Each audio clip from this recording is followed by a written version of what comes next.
started.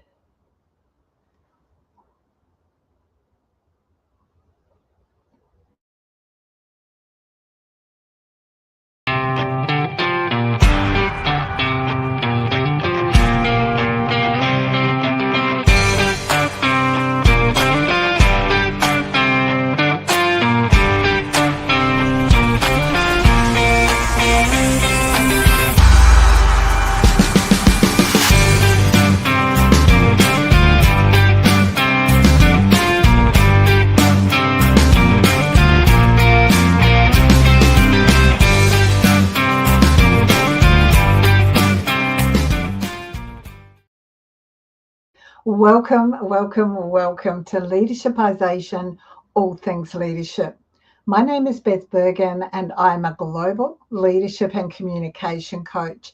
I work with executives, I work with managers, I work with business owners to help them to lead and communicate with clarity, with confidence, and with absolute impact. And I'm here live most Tuesdays at Australian time, Australian Eastern Standard Time, 1 p.m. Look, I'm often asked, how is it that I create this harmony between my working and my business life? I'm often asked, what are some of the mantras that I live by? What are some of the statements or the principles that kind of underlie my coaching? And so what I thought I'd do today is share with you, I think it's 12 or 13 of these, so that you can actually get a bit of an understanding of some of the things that maybe I stand for. Yeah. And also, what I know is that these statements apply to absolutely everyone. They apply to all of us, especially once we reflect on their particular relevance to us. So, as I said, I've got 12 or 13 of these to share with you today. So, I'm going to talk about them, and I'm going to read the statement or say the statement to you, and then what I'm going to do is talk to them a little bit. So the first one is this: you teach people how to treat you by what you tolerate. You treat people how to treat you by what you tolerate. This is all about setting boundaries. This is all about us demonstrating that self-respect by showing other people that they can't get away with really poor behavior, that they can't push us all the time, they can't put us down all the time. And when we talk about boundaries, this is a whole new conversation for another time. And often when I talk about this with my coaching clients, we're working on establishing what their boundaries are. Boundaries can be really hard to set. However, they're even harder to let other people know about and to actually maintain. And so one of the things that you can be doing is learning, how can I respond? How can I put my boundaries out there without being rude to people, but so that they clearly understand that their behavior is behavior that I'm simply not going to tolerate. So you teach people how to treat you by what you tolerate. The second Bethism or coaching mantra is this: you cannot control what gets chucked at you. However, you can control how you respond. And this is where your power lies. You can't control what gets chucked at you. However, you can control how you respond. And this is where your power lies. Now, what happens is that just imagine in a scenario where someone is giving you a really hard time about something. They're pressing all of your buttons. If what you do is you react when you're in a high emotional state, you react, then what you're actually letting them do is get into your head. What you're letting them do is take control of you, take control of the situation. If what you can learn to do, and when what you learn to do is to pause, to regulate those emotions, and to respond rather than reacting, the power stays with you. When you respond, you're controlling you rather than that person out there controlling you. It's not just about people. We didn't know what was happening with COVID. If there's bad weather coming, if you're in an accident, you can't control a whole lot of those things. However, you can always control how you respond to that. And if you can respond, and you can do that with,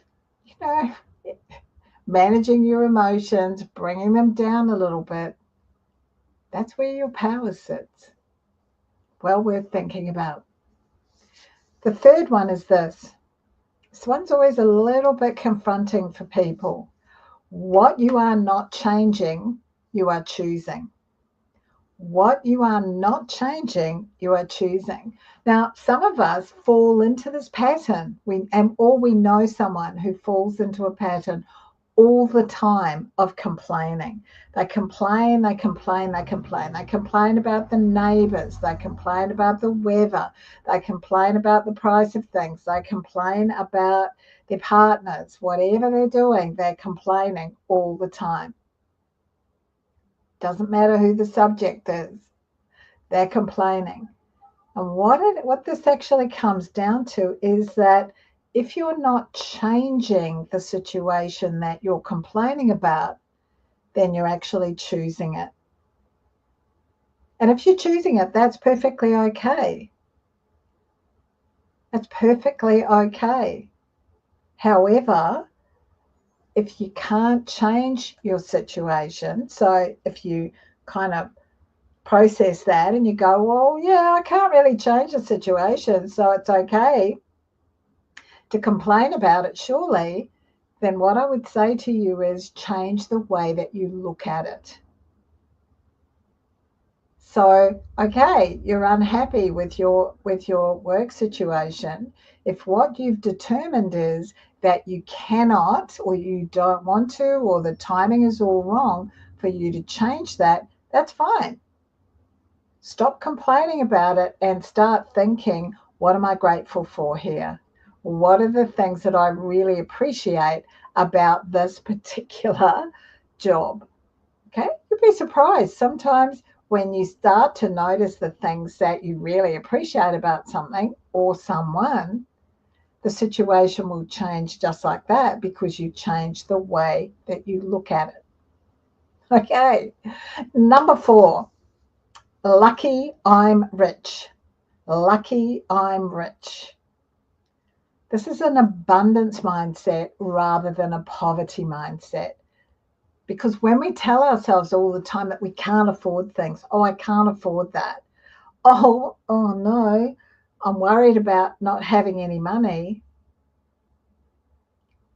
Money isn't attracted to you. You don't get money as a result of that. My dentist cracks up every single time I sit in his chair and he tells me that I might need to have some maintenance work done on my teeth. Lucky I'm rich. It's a mindset.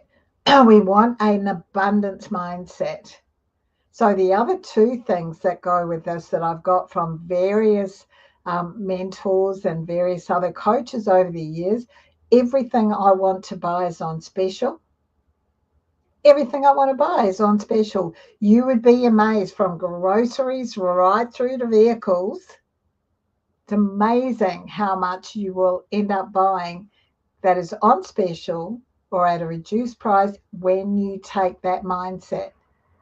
So lucky I'm rich. Everything I want to buy is on special. And the other one, and this I got from the awesome Simone Travers, is to actually look at things and go, oh, I'll have that. I'll have that, so that you place the possibility of having whatever it is that you're seeing others experiencing in front of you. So well worth thinking about doing that. Okay, there's some money ones for you. Let's move to that abundance mindset, or rather than that scarcity or poverty mindset. Number 5. Oh, this one's a bit of a hard one to absorb. It's really difficult. No one is coming to save you. No one. No one's coming to save you. So don't waste your time sitting around thinking someone will be here any moment. You know, there's a bloke on a white horse is going to be riding around that corner, and that person will be here to save me. Now, why do I share this with my clients?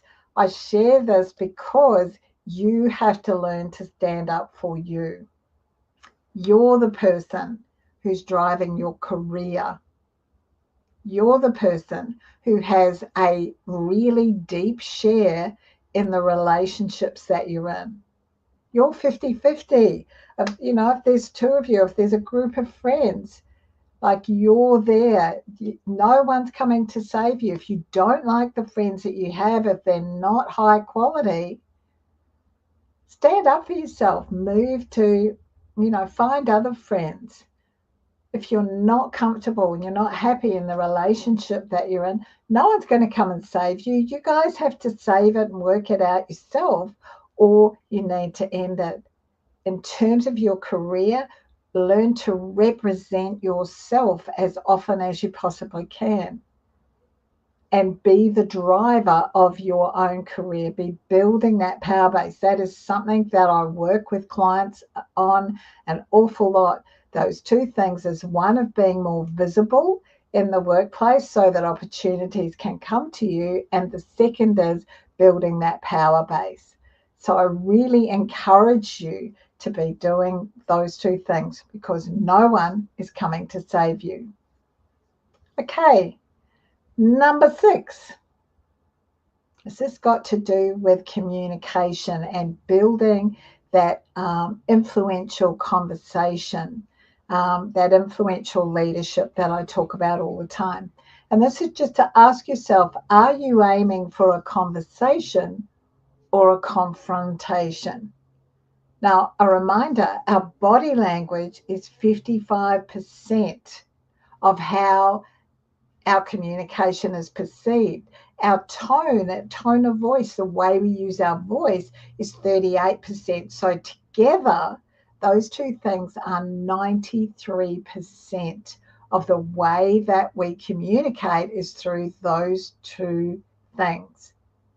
So check yourself. Think about, what is my intention here? Because if you're having a conversation with someone, your body language should be quite different. It will be quite different from if this is a confrontation. Now, I'm not suggesting here that a difficult conversation is a confrontation. It's still a conversation. But don't go in all aggro. Don't go in with really negative or aggressive body language. Don't go in with an aggressive or a loud tone of voice. You're having a conversation, not a confrontation. Okay? I think that you'll find that one really useful, particularly in the work environment. Number 7, are you confusing busyness with productivity? This is an interesting one. This is a really interesting one, because if what we're doing is holding our team or members of our team accountable, what is really, really important is that you're able to see past the activity, past the busyness, to actually look for productivity. Productivity comes from achieving outcomes, achieving results. Any of us can look busy. Any of us can look busy. So what's important, not only that you examine for yourself, I felt like I was really busy all day, but what did I actually achieve?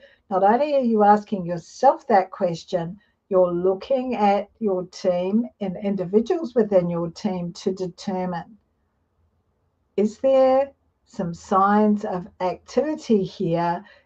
Are they kind of looking busy? Or what are the outcomes? What are the results that I'm wanting them to produce? And in any conversation about accountability, I would always be talking with my clients about ways that they can create a culture of accountability. So if you're interested in something like that, it'd be worth reaching out to me so that I can talk it through with you. Number 8, your habits are the silent architects of your life. You determine or you choose what your life is going to be.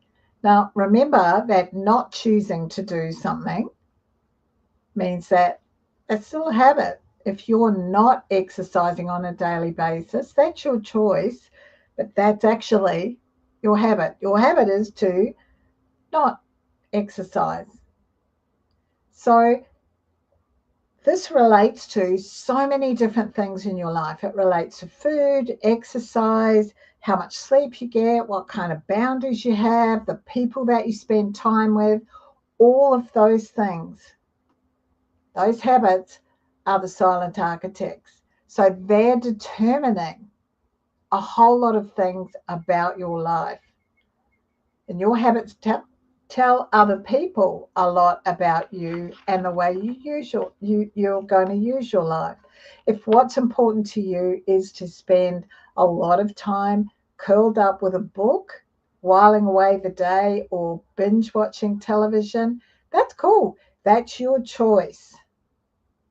And because it's your choice, you can't be blaming other people when you don't achieve the kind of successes that you're hoping to achieve.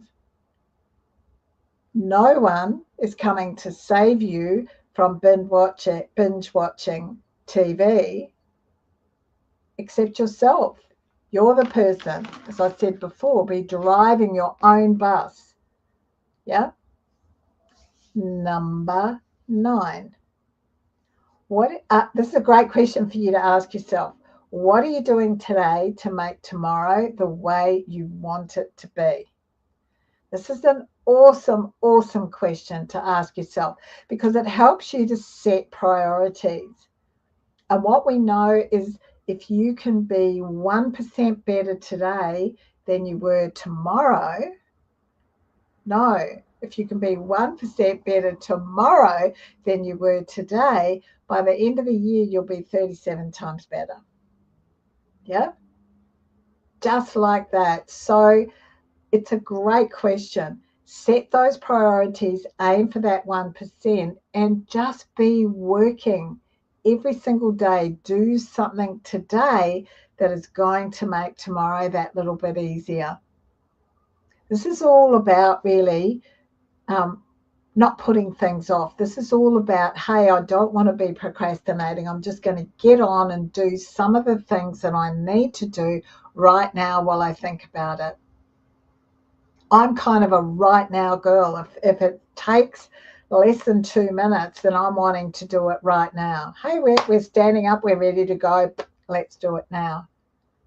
So this one, all the time for me, it's about let's clear those things out of the way. We've done them. Let's clear them out of the way, especially those what I call silly little vitally important things that are going to help tomorrow be better. Okay. Number 10. This is a cracker. Embrace the power of the pause. It's important to learn how to be silent and how to be silent with impact. So I talk to my clients about what I call celebrating the silence. What's that about? That's about sitting comfortably in silence, waiting for someone else to respond. Now, usually somewhere between 8 and 15 seconds after a pause, someone will fill it. Mostly because we're sitting there going, oh, this is an awkward silence. This feels really weird. And so we speak into it. If you've asked someone a question and you're waiting for a response, the longer you can celebrate the silence, the better the outcome will be. So if you can wait, the other person is likely to respond. Yeah? What do I mean by celebrate the silence? Imagine that you're having a bit of a party going on in your head and you're celebrating the silence. No need for all these hand movements or face movements. Don't be doing that. People will think you're really crazy. Just sitting there comfortably thinking, hey, this is great. I'm celebrating the silence. There is no need for me to be feeling awkward here. Yeah? It's a great one. I love celebrating the power of the pause and celebrating the silence. Okay, number 11. Oh, there's a lot of questions we're asking ourselves with these Bethisms and these coaching mantras. Do you need to be right now? Now, this is a double question. This question doubles down on, do you need to be right? Because there's a whole difference between, do you need to be right? And most of us will go, oh, yeah, well, it's quite a nice feeling to be right. Yeah, okay, yeah, I don't need to be right, but I quite like to be right.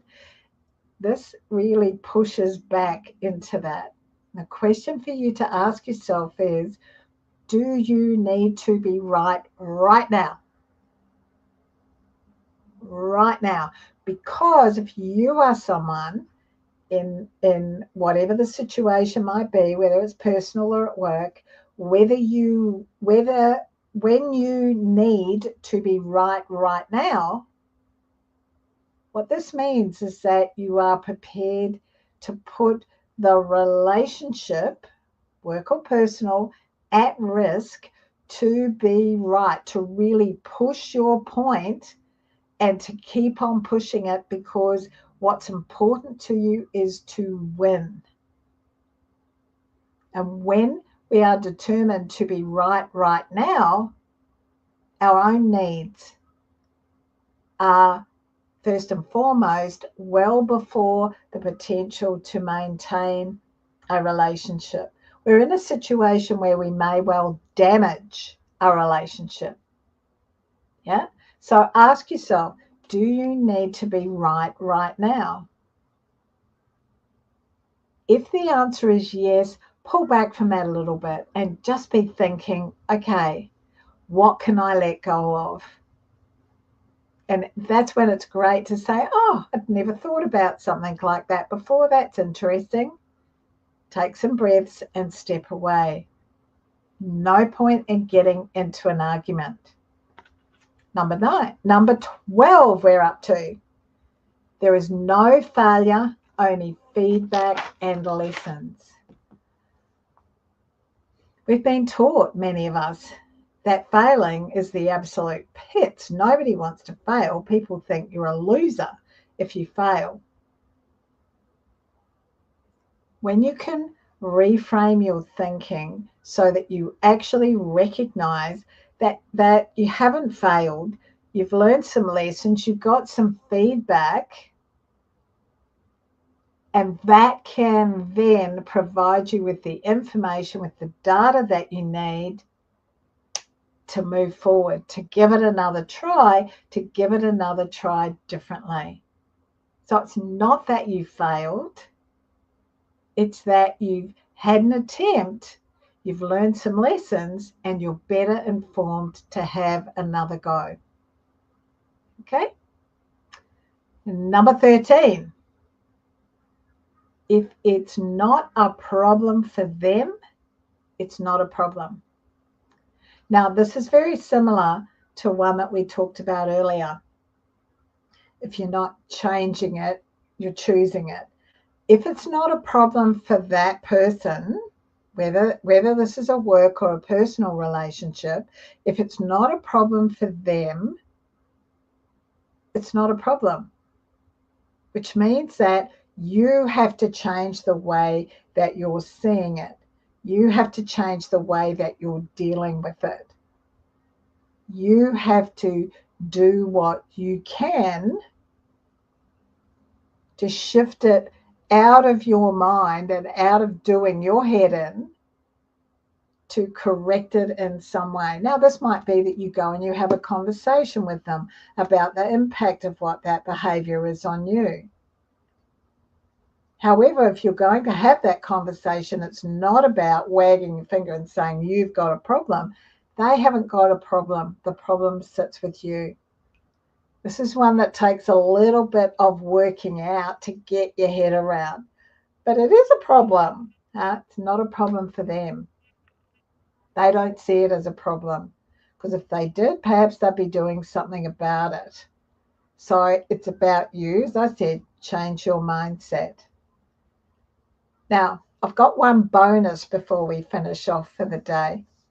The bonus is number 14. Nothing has any meaning until you attach a meaning to it. Nothing has any meaning until you attach a meaning to it. Our brain will keep us safe. And so our brain goes, what? Oh, I saw that thing over there. This is the meaning that I'm attaching to it. And in a work situation, we can feel as though someone has ignored us and they might simply be busy. But the meaning that our brain can attach to us is, oh, that person ignored me. That's not cool. They ignored me. How could they possibly have done that? And so we percolate on that and away we go thinking about it the entire time. Yeah? Nothing has any meaning until you attach a meaning to it. It's better for you to go and get clarity. Go and ask someone. Make a comment. You seemed to be really busy the other day. I said hi to you and I didn't get any recognition from you. Oh, yeah, head down. I was so busy. My apologies. I didn't notice you. That's so much better to get that clarity by asking questions with that gentle curiosity that we talked about so many times in Leadershipisation. It's really important that you're not wasting your time and energy attaching a meaning to something, because often the meaning that we attach doesn't serve us at all. So thanks for that. It's been absolutely great to run through all those mantras, those coaching mantras, those Bethisms with you. And it's great, I think, to be reminded of these things. Now, what I've done is I've got a free 10-day trial of my coaching for you today is, and these are similar kinds of mantras. And what you can do is you can sign up for free to get the free 10-day trial, and during that period of time you'll be given the option to opt into a subscription for 365 days of growth. And this will be a short, less than a minute, a short video sent to you every single day with a different My Coaching for You Today is. Now, have a look down below and you will see that the link is there. Would love to have you join us. Join in for the 10 that are free, and I'd love it if you'd give me some feedback about what you think about them. I'm very comfortable with you giving me feedback. The other thing for you to think about is that if you want to subscribe to the 365 Days of Growth, there's an introductory price that's going to be on for the next couple of weeks while I introduce this to the marketplace. So check out the link. Thank you so much for being here. If you've got any questions, any comments, please note them on the platform that you're watching on, and we'll get back to you as quickly as we can. And also, if you're watching this, hashtag replay. We'd love to have your comments and your feedback. In the meantime, have an awesome week, and I'll see you next week. Bye now.